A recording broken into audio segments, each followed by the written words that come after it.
오늘 본문은 우리가 너무나 잘 아는 이야기입니다. 이제 다윗이 사울을 이제 살려주는 이야기죠. 그리고 그것도 한 번이 아닌 이제 두 번째 살려주는 이야기가 이제 오늘 실려 있습니다. 다윗의 이러한 모습, 원수까지도 이제 선대하며 살려주는 그 모습을 보면 참 믿음이 대단해 보입니다. 자기를 죽이려 하는 그 자를 향해서 어떻게 이렇게 담대한 선택을 할 수 있을까? 특히나 이 원수는 그냥 원수도 아니죠. 자기를 죽이려는 원수, 또 전쟁 중에 있는 적군의 왕입니다. 그런데 어떻게 다윗은 이렇게 쉽게 그 원수를 놓아줄 수 있을까? 다윗은 그 이유에 대해서 오늘 본문을 보면 그렇게 얘기하죠. 하나님이 기름 부으셨기 때문에 나는 손댈 수 없다라고 말이죠. 마치 하나님께서 기름 부으셨으니까 자기는 아무것도 할 수 없다라는 것처럼 이제 보이는 말씀이기도 합니다. 자, 그러면 이제 오늘 우리 시대를 한번 돌아보면 우리는 어떤 삶을 살고 있을까요? 오늘날 우리가 살아가는 시대를 보면은 자신이 당한 아픔과 고통에 대한 안갚음, 복수를 하는 것이 유행이 되어버린 시대가 된 것 같습니다. 정치를 보면은 여당과 야당이 항상 서로를 적폐라고 여기며 계속해서 서로 보복하는 정치를 하고 있는 것을 우리는 끊임없이 보고 있습니다. 또한 최근 들어 이제 글로리라는 이제 드라마가 이제 전 세계적으로 인기를 끌고 있는 것처럼 인간은 자신이 당한 만큼 갚아줘야 직성이 풀리는 죄성이 있는 것을 우리는 알 수 있습니다.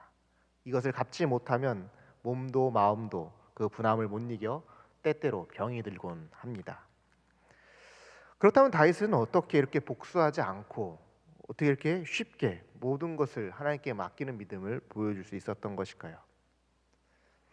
다윗은 어쩌면 남들과 다른 성품을 가졌기에 평범한 다른 사람들이라면 이해할 수 없는 특별한 기질과 달란트를 타고났던 것일까요? 그러나 사무엘 상하를 읽어보면은 다윗도 평범한 인간이라는 것을 우리는 쉽게 발견할 수 있습니다.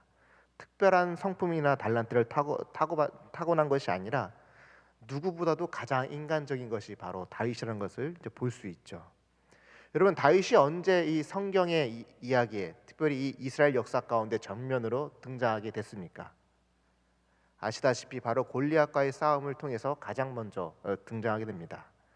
자, 근데 그 당시 여러분들 아시다시피 다윗은 군대에 입대할 수 있는 나이가 아니었죠. 그래서 오늘날로 치면은 아마 중학생 정도의 나이쯤 되었을 것이라고 많이들 추측합니다. 근데 그런 그가 싸움에 능한 이 블레셋이 낳은 최고의 장소 이제 골리앗과 어떻게 하죠? 싸워서 이기는 모습을 보여줍니다. 그런데 그 과정을 살펴보면은 다윗은 상당히 잘 흥분하는 성격인 것을 알 수 있죠. 할례 받지 못한 원수가 하나님을 비방하고 모욕하니까 이것을 듣고 어떻게 되죠? 다윗이 참지 못합니다. 매우 흥분하게 됩니다. 그래서 다윗은 이제 골리앗 앞에 나서지 못하는 형들과 이스라엘 군사들을 못마땅해 합니다. 결국 다윗은 자신이 직접 싸움에 나갈 것을 간청하고 그렇게 해서 싸움에 나가서 돌멩이에 자기의 모든 분노를 담아 일격필살로 골리앗을 쓰러뜨리게 됩니다. 이것이 바로 다윗의 모습인 거죠. 물론 다윗은 자신의 감정을 잘 억제하는 때도 있습니다. 사울을 죽일 수 있는 찬스가 왔을 때 죽이지 않고 살려주는 모습을 두 번씩이나 보여주었기 때문입니다. 그러나 두 번씩이나 보여줬던 장면이 24장과 26장이 있는데요. 그 사이에 있는 25장을 보면은 또 다른 다윗의 모습이 등장합니다. 어떤 모습이냐? 큰 적, 자신을 죽이려고 하는 적은 쉽게 용서해주는 모습을 보여주는데 25장에서는 그러한 대장부의 모습, 군자 같은 모습은 온데간데 없고 아무런 힘도 없는 한 사람을 죽이기 위해서 전 군사를 이끌고 화를 주체하지 못해서 흥분하는 졸장부의 모습을 보여줍니다. 자기를 죽이려는 자에게는 선대하는 모습을 보여주지만 정작 자기를 향해서 모욕적인 말을 했다고 힘없는 그 한 사람을 죽이기 위해서 달려드는 모습은 진짜 다윗이 믿음 있는 사람인가 할 만큼 매우 형편없는 모습을 25장에서 보여줍니다. 이처럼 성경은 다윗의 훌륭한 모습도 보여주지만 동시에 믿음을 잃고 이성을 잃고 흥분하는 아주 어리석은 인간의 모습도 함께 동시에 보여주고 있습니다. 그러면 왜 성경은 이처럼 좋은 모습만 보여주지 않고 그의 실패한 모습도 함께 보여주는 것일까요? 결론부터 말씀드리면 믿음이라는 것은 인간의 실력으로 완성해낼 수 있는 것이 아님을 보여주기 위해서 성경은 이처럼 다윗의 연약함과 또 완전함을 동시에 보여주는 것입니다. 즉 믿음이라는 것은 사람의 힘과 능력이 아닌 전적으로 하나님의 은혜로만 그 믿음이 발휘될 수 있다라는 것을 보여주기 위해서 오늘 우리에게 이러한 말씀을 주시는 것입니다. 다윗의 믿음은 다윗의 실력이 아닌 하나님의 은혜로 가능했다라는 것을 바로 이 26장을 통해서 우리에게 들려주기 위함인 것이죠.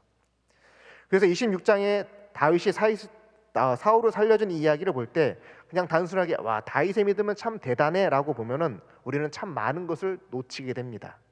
따라서 26장까지 이 26장까지 오기까지 다윗이 어떠한 일들을 겪었는지 살펴보아야만이 하나님의 은혜가 무엇인지, 하나님께서 다윗을 하여금 가지게 했던 그 믿음의 능력이 무엇인지를 우리가 알 수 있다라는 것이죠.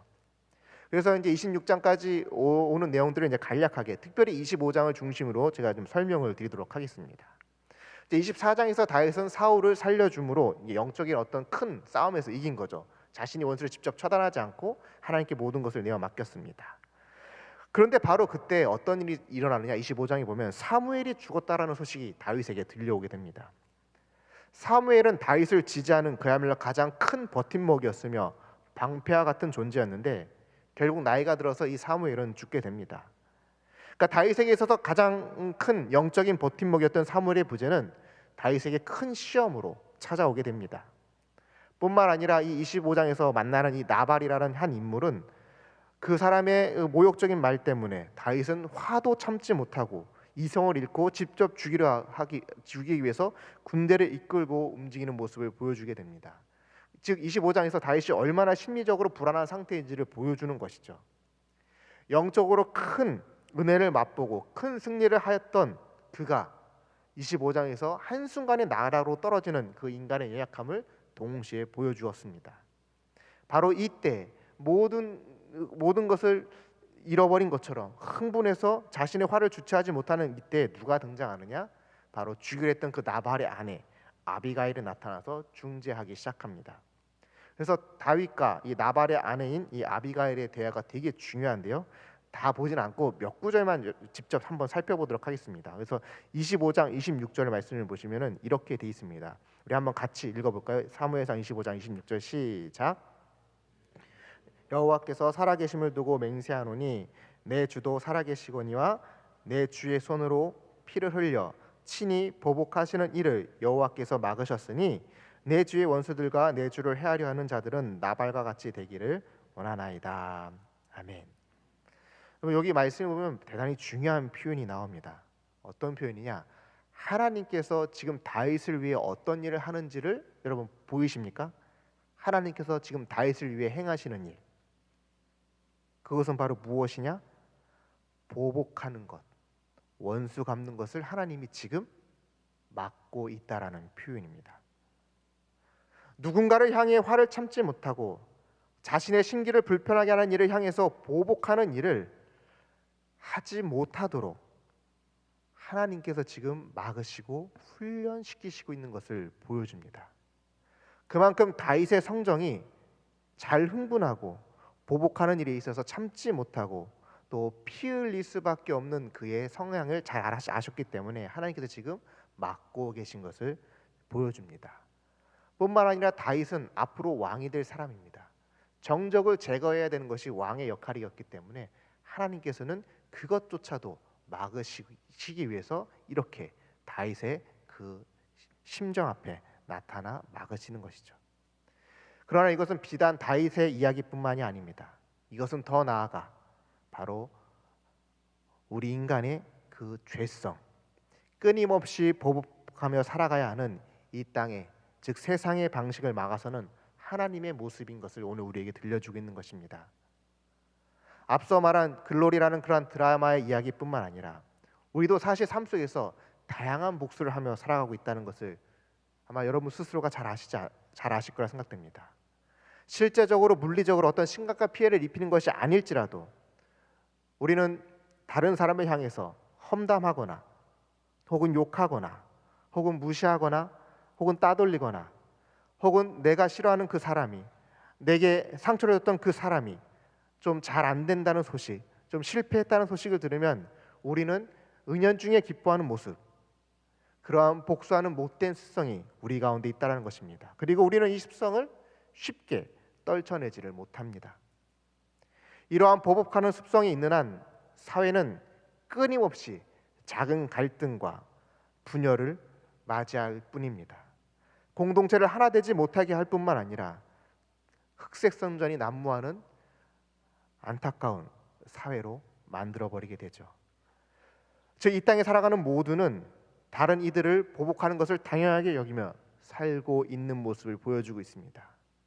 이런 인간의 연약한 가운데 다윗이 분노함으로 죽이려 하는 그 가운데 하나님은 아비가일을 통해서 어떤 하나님인지를 지금 보여주고 있는 것입니다.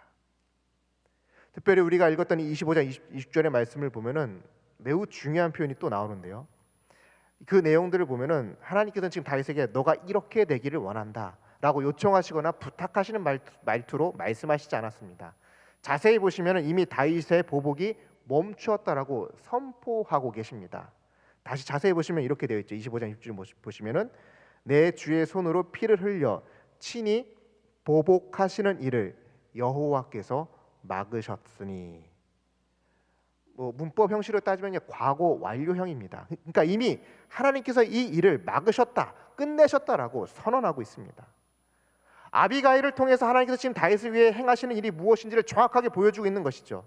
다윗으로 하여금 복수하는 어리석은 짓을 하지 않도록, 하나님의 자녀가 죄 가운데 빠지지 않도록 막아서고 있는 것을 보여주고 있습니다. 이뿐만 아닙니다. 25장 28절 29절 말씀도 보시면 이렇게 되어 있습니다. 제가 읽어드릴게요. 주의 여정의 허물을 용서하여 주옵소서. 여호와께서 반드시 내 주를 위하여 든든한 집을 세우시리니 이는 내 주께서 여호와의 싸움을 싸우시며 내 주의 일생에 내 주에게서 악한 일을 찾을 수 없음이니이다. 사람이 일어나서 내 주를 쫓아 내 주의 생명을 찾을지라도 내 주의 29절입니다. 사람이 일어나서 내 주를 쫓아 내 주의 생명을 찾을지라도 내 주의 생명은 내 주 하나님 여호와와 함께 생명사계 속에 쌓여 있을 것이요 내 주의 원수들의 생명은 물매로 던지듯 여호와께서 그것을 던지시리다. 아멘.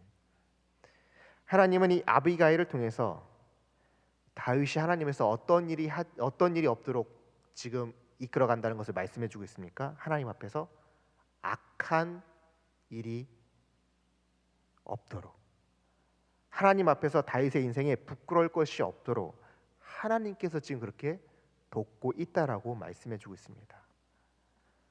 하나님은 이처럼 다윗이 죄악에 빠지는 것을 용납하지 않으시고 막고 계십니다. 뿐만 아니라 29절의 말씀을 보면 그의 생명까지도 지키고 있다라는 것을 잘 표현해주고 있습니다. 네, 특별히 29절에 보면은 사람이 일어나서 내 주를 쫓아 내 주의 생명을 찾을지라도라는 표현을 보시면은 사람이 일어나, 이 사람이라는 표현은 불특정 다수의 사람을 의미하지 않고 정확히 한 사람을 지칭해서 쓰여 있는데요. 즉 사울 왕을 지금 의미하고 있는 것입니다. 그러니까 다윗이 사울 왕에게 여러 차례 위기를 맞고 쫓겨났음에도 불구하고 다윗이 살 수 있었던 것은 누구의 은혜 때문이었다? 다윗의 지략도 아니고요, 다윗의 전술도 아니고 온전히 하나님의 은혜 때문에 계속해서 살 수 있습니다라고 알려주는 것입니다. 이러한 하나님을 알게 된 다윗의 반응을 이제 살펴보도록 하겠습니다. 25장 32절 33절 말씀인데요. 32절 33절 말씀 같이 읽어볼까요? 시작.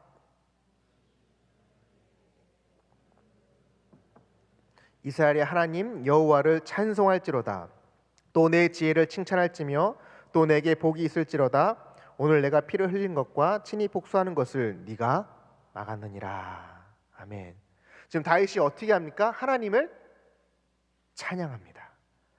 다윗으로 하여금 어리석은 자가 되지 않도록 복수가 복수를 낳는 죄의 악순환을 막으신 그 하나님을 알고, 그 하나님을 깨달아 알고 어떻게 합니까? 하나님을 높이고 찬양합니다. 앞서 말씀드렸던 다윗의 믿음, 다윗의 인생은 전적으로 하나님이 주관하고 있음을 보여주고 있는 것입니다. 다윗이 하나님을 찬양한 이유가 바로 여기 있는 것입니다. 자신이 죄 가운데 빠지지 않도록, 자신이 하나님 앞에서 악한 죄인으로 남지 않도록 하나님께서 나를 지금 이렇게 죄 가운데서 지켜주고 계심을, 자신은 연약하여서 실수할 수밖에 없는 그러한 죄인인데 그러한 죄인을 하나님께서 지금 붙잡고 계심을 깨달아 알게 했던 것이죠. 사무엘의 죽음 이후 흔들렸던 다윗을 하나님께서는 이 아비가일은 여인을 통해서 다시금 믿음으로 설 수 있도록 역사하신 것입니다. 다윗은 그러한 하나님을 찬양하며 이제 아비가일을 후에 아내로 맞이하게 되죠.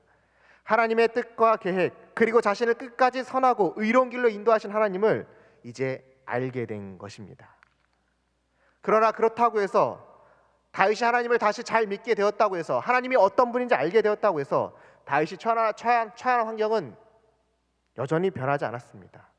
오히려 더 큰 위기가 닥쳐옵니다. 이전보다 더 어려운 환경에, 더 곤란한 상황에 도리어 처하게 되죠. 그 상황이 바로 26장의 상황이라는 것입니다. 이전보다 더 악하고 더 곤란한 상황. 자, 1절 말씀을 보시면 이렇게 되어 있습니다. 10사람이 기브아에 와서 사울에게 말하여 이르되 다윗이 광야 앞 하길라 산에 숨지 아니하였나이까 하매. 여기서 말하는 10사람이란 유대 사람을 의미합니다. 유다 사람. 여러분, 다윗이 어디 지파입니까? 유다 지파입니다. 그러니까 먼 친척쯤 되겠죠. 그런데 같은 피를 나눈 형제가 어떻게 한 것입니까? 다윗을 고발한 것입니다. 이처럼 다윗에게는 연속적으로 시험의 연속이었던 것이죠. 또 2절 말씀을 보시면 이렇게 되어 있습니다. 사울이 일어나 식광야에서 다윗을 찾으려고 이스라엘에서 택한 사람 3,000명과 함께 십광야로 내려가서.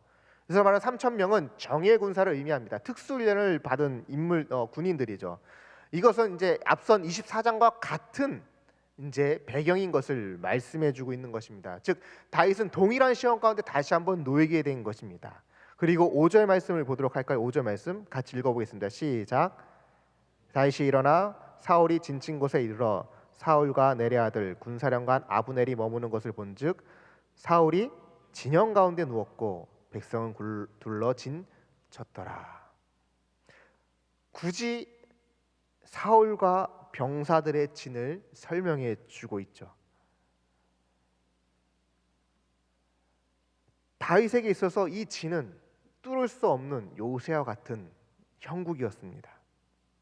더 어렵고 난처한 상황이 됐다라는 것을 굳이 보여주는 것입니다. 왜냐하면은 24장에 보면은 똑같이 사울이 군사를 이끌고 왔지만, 그러나 사울이 갑자기 변을 보게 됐죠. 그때 어떻게 됩니까? 진에서 나와서 홀로 굴에 들어가서 변을 보게 됩니다. 근데 하필 그 굴에 누가 있었던 것이죠? 다윗과 일행들이 있었던 것입니다. 그런데 이번에는 그러한 실수를 하지 않기 위해서 어떻게 하고 있는 것입니까? 진 가운데 사울이 있는 것입니다. 우연일지라도 우연히 생길 만한 그 어떠한 요소도 없애버린 사울의 단단한 모습을 보여주고 있는 것이죠. 게다가 지금 여기는 허허 벌판인 광야입니다. 조금만 움직여도 눈에 띄는 장소죠. 그러니까 다윗은 사울의 근처에 가보지도 못하고 꼼짝없이 잡혀 죽을 위기에 처해 있는 상황입니다. 자, 이 상황에서 다윗은 어떤 판단을 내려야 될까요? 우리 6절 말씀을 같이 읽어볼까요? 시작. 이에 다윗이 햇사람 아히멜렉과 스루의 아들 요압의 아우 아비새에게 물어 이르되 누가 나와 더불어 진영에 내려가서 사울에게 이르겠느냐 하니 아비새가 이르되 내가 함께 가겠나이다. 여러분, 지금 이 말씀 이해가 되십니까? 이들은 완전히 포위되었고 어디로 갈 수 없는 상황에서 다윗이 지금 어떤 결단을 내리고 있는 것입니까? 사울이 있는 저 진영 한가운데로 가자라고 얘기하고 있는 것입니다. 심지어 자기와 함께할, 어떻게 보면 자기와 함께 죽을 장소를 지금 모집하고 있습니다. 그럼 도대체 왜 다윗은 이러한 말도 안 되는 결정을 내리는 것일까요? 3,000명이 둘러 진치고 있습니다. 그리고 사울 곁에는 가장 뛰어난 용맹 군대 장관인 아브넬이 그의 곁을 지키고 서 있습니다. 다윗은 그것을 너무나 잘 알았습니다. 본인이 직접 그것을 눈으로 확인까지 했습니다. 그런데 왜 다윗은 이처럼 무모한 결정을 내리는 것일까요? 냉철하게 이성적으로 판단해 보았을 때 두 손 두 발 들고 나를 용서해 주소서라고 해도 시원찮을 판에 다윗은 어떻게 적진 한가운데로 가자라고 말할 수 있었던 것일까요? 여러분, 우리나라 속담에 이런 말이 있습니다. 하늘이 무너져도 솟아날 구멍은 있다. 또 호랑이한테 물려가도 정신만 차리면 된다라는 속담이 있죠. 자, 그런 속담을 보여주기 위해서 다윗이 이렇게 행동했을까요? 그렇지 않다라는 것입니다. 다윗이 말도 안 되는 이 무모한 전략은 전적으로 어디서부터 비롯된 것일까요? 그것은 바로 하나님 경험입니다. 아비가일을 통해 알게 된 그 하나님을 알게 되었기 때문에 그는 적진 한가운데로 담대하게 들어갈 수 있었던 것입니다. 아비가일을 통해서 보았던 그 하나님이 어떤 하나님이었습니까? 우리가 25장 29절에서 보았듯이 내 주의 생명은 내 주 하나님과 함께 생명 싸개 속에 쌓여 있습니다라는 그 하나님을 다윗은 온전히 신뢰했던 것입니다. 다윗의 생명이 하나님 손에 있다라는 것을 다윗은 알게 되었던 것입니다. 그렇기 때문에 다윗은 그 하나님을 온전히 믿고 그 믿음으로 이 위기를 극복해 나가는 것입니다. 사방이 막혀 있습니다. 빠져나갈 틈이 보이지 않습니다. 인간적으로 세상적으로 이리저리 둘러보아도 또 계산기를 두들겨 보아도 답이 없을 때 우리는 다윗과 같이 내게 주신 말씀을 붙들고 담대히 그 고난을 걸어가야 한다는 것을 우리에게 들려주고 있는 것입니다. 즉 나와 함께 하신 하나님이 누구신지를 안다면, 나를 붙들고 계신 분의 누구신지를 안다면 우리는 고난 속에서도 그 고난을 이겨낼 믿음을 가지고 나아갈 수 있다는 것을 들려주고 있습니다. 다윗이 보여준 믿음이 바로 그러한 믿음이죠. 하나님께서는 나를 지키고 보호하신다는 사실을 온전히 믿고 적진 한가운데로 가는 믿음을 보여준 것입니다. 그렇게 다윗은 아비새와 함께 사울이 있는 곳까지 도착했습니다. 그리고 아비새가 말하길 이렇게 얘기하죠. 제가 두 번 찌를 것도 없이 단번에 이 사울을 죽이겠습니다. 이에 대한 다윗의 대답을 보도록 하겠습니다. 우리 10절 말씀만 같이 읽어볼까요? 시작. 여호와께서 그를 치시리니 혹은 죽을 날이 이르거나 또는 나가서 망하리라. 아멘. 다윗은 자신이 심판자가 되지 않고 이 모든 것을 누구에게 맡기고 있습니까? 하나님께 맡깁니다.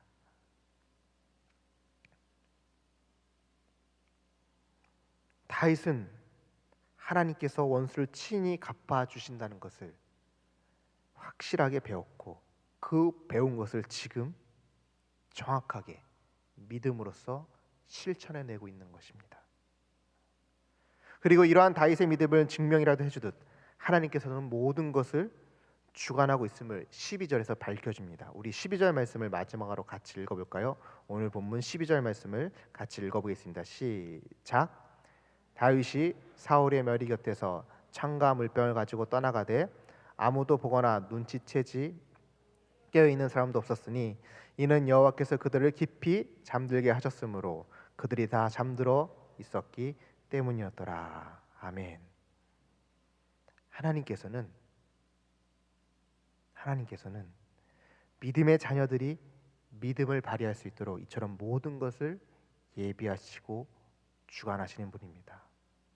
다윗의 믿음이 돋보일 수 있었던 것은, 다윗의 믿음이 기적과 같은 놀라운 모습을 보여줄 수 있었던 것은 바로 누가 배후에서 일하고 계셨기 때문입니까? 하나님이십니다. 하나님께서 사울과 그의 모든 군대를 어떻게 하셨다고 하죠? 깊이 잠들게 하셨다고 합니다. 다윗이 믿음으로 선택할 수 있었던, 그리고 그것이 실행 가능했던 이유는 바로 하나님이 뒤에서 이 모든 것을 예비하셨기 때문입니다. 특히나 여기 써 있는 깊이 잠들다라는 표현은 여러분 어디서 나온 표현인지 아십니까? 하나님께서 아담의 갈비뼈를 취하기 전에 아담을 깊이 잠들게 했던 바로 그 잠듦입니다.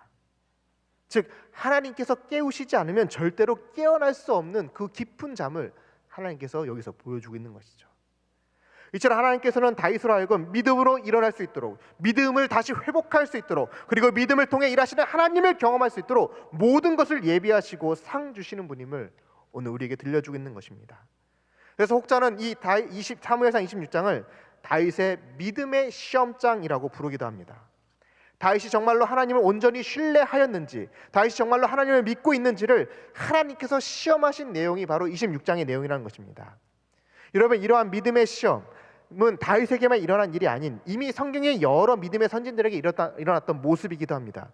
특별히 여러분, 믿음의 시험 하면 여러분 누가 먼저 가장 떠오르십니까? 바로 믿음의 조상인 아브라함이죠. 아브라함에게도 어느 날 하나님께서 이삭을 바치라는 말씀을 하시죠.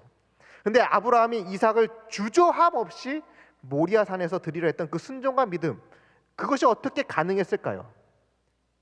이전까지는 자기의 씨를 보호하기 위해서 아내를 2번씩이나 팔았습니다. 또 자신의 씨를 생산하기 위해서 새 장가도 들고요, 이스마엘도 낳아 키우기까지 했습니다. 그런 그가 어떻게 독자 이삭을 드리는 일에 주저함이 없을 수 있었을까요? 그것은 아브라함도 마찬가지로 하나님이 어떤 분인지를 알고 경험했기 때문입니다. 여러분, 이삭을 바치는 장면이 창세기 22장에 나옵니다. 그런데 21장 끝에 어떤 내용이 나오느냐? 아브라함은 자신이 경험한 하나님을 예배하며 경배하며 고백하는 모습이 21장 끝으로 마무리가 됩니다. 그리고 22장에 이 믿음의 시험장이 나오는 것이죠. 뿐만 아니라 하나님께서는 그 아브라함에게 어린 양을 예배하시듯 마찬가지로 다윗에게는 뭐가 예비되어 있었습니까? 그 믿음을 돋보아 이해하기 위해서 하나님께서는 사울과 군대들을 깊이 잠들게 하셨다라는 것입니다. 이처럼 다윗이나 아브라함이나 하나님이 누구신지를 경험한 다음에 놀라운 그 시험에서 승리하는 모습을 보여주고 있습니다. 말씀을 맺겠습니다. 인생을 살아가면서 보복하는 것만큼 통쾌함을 주는 것도 없습니다.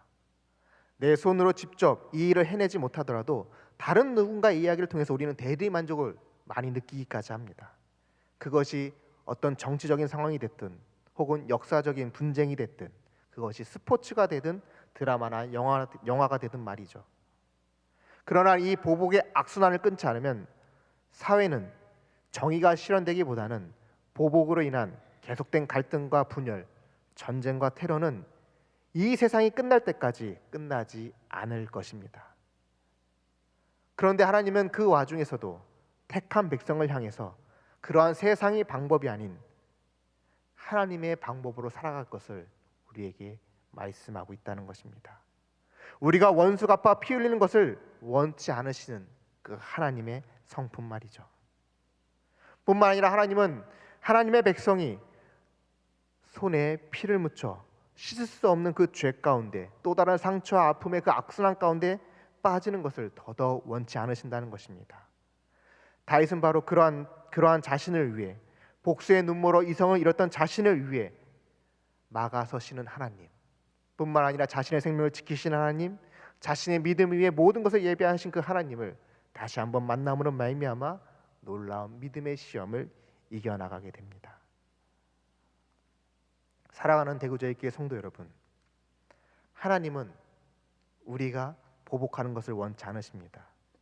그것이 매우 작은 것일지라도, 남들의 눈에 띄지 않는 작은 행동일지라도 말입니다. 우리의 믿음은 하나님이 누구신지 알 때 발휘될 수 있습니다. 다윗이 보여준 믿음이 바로 그러한 믿음이었다는 것입니다. 여러분, 다윗의 인생을 돌아보면은 다윗은 이 일을 통해서 단순하게 사울만 죽이지 않은 것이 아니었습니다. 다윗은 눈을 감는 그 순간까지 자신을 모욕했던 사람, 자신을 배신했던 사람, 자신을 저주했던 사람, 자신을 속였던 사람, 자신과 다른 사람 사이를 이간질했던 사람, 자신의 정적이었던 사람, 그 모두를 단 한 번도 자신의 손으로 처단하지 않고 모두를 품었습니다. 그로 말미암아 다윗의 시대를 통해서 온전한 하나된 이스라엘을 경험할 수 있었습니다. 바라고 원하기는 우리도 그러한 다윗의 모습, 그러한 하나님을 온전히 믿음으로 말미암아 우리가 속한 가정과 사회 속에서 갈등과 분열을 그치고 사랑과 용납을 통해 하나된 거룩한 공동체를 우리 삶 속에서 이루어냄으로 말미암아 하나님의 복된 사람으로 살아가는 우리 모두가 되길 주님의 이름으로 축복합니다.